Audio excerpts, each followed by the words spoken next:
إن الذين كفروا ويصدون عن سبيل الله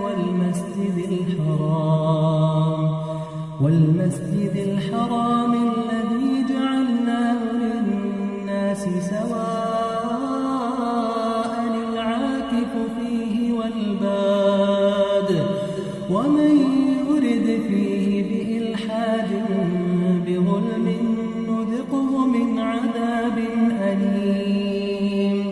وإذ بوأنا لإبراهيم مكان البيت ألا تشرك بي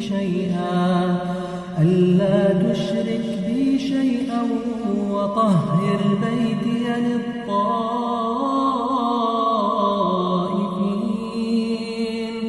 للطائفين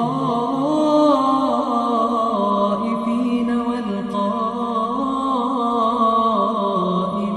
والركع السجود.